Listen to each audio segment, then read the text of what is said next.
Top quality और consistent performance के लिए सिर्फ सिल्वर पंप्स। टॉप क्वालिटी और कंसिस्टेंट परफॉर्मेंस के लिए सिर्फ सिल्वर पंप्स, नाम याद रखना। मुंबईतील विधान भवन, मंत्रालय आणि मातोश्रीच्या अंगणामध्ये आदित्य ठाकरे यांना दिशा सालियन प्रकरणामध्ये क्लीन चिट मिळाल्याचे बॅनर सध्या पाहायला मिळतात। मी सध्या मातोश्रीच्या अंगणात आहे, या ठिकाणची दृश्य पाहू शकता। दीपेश म्हात्रे जे कल्याणचे जिल्हा प्रमुख आहेत त्यांच्याकडून हे बॅनर सर्वत्र लावण्यात आलेले आहे आणि दिशा सालियन केसमध्ये स्वच्छ चरित्राचे नेतृत्व करणारे आदित्य ठाकरेंवर राजकीय आरोपांचे शिंतोडे उडवणाऱ्यांना उच्च न्यायालयाची चपराक असा या बॅनरवर आशय आहे। अभिनेता सुशांत सिंग राजपूत याची माजी व्यवस्थापक दिशा सालियन हिची हत्या झाल्याचं किंवा तिच्यावर कोणत्याही प्रकारचा लैंगिक अत्याचार झाल्याचं वैद्यकीय आणि वैज्ञानिक पुराव्यातून सिद्ध झालेलं नाही असा दावा मुंबई पोलिसांनी 2 आठवड्यापूर्वी उच्च न्यायालयात प्रतिज्ञापत्र करून दाखल केला होता।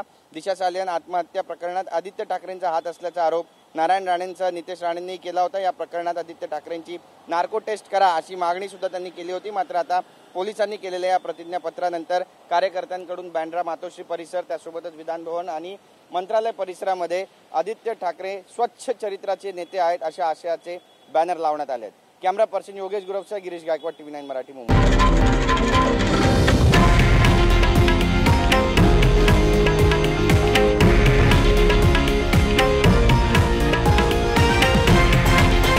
हे आहे देशातील नंबर 1 न्यूज नेटवर्क आणि आपण पाहत आहात TV9 मराठी, एकमेव।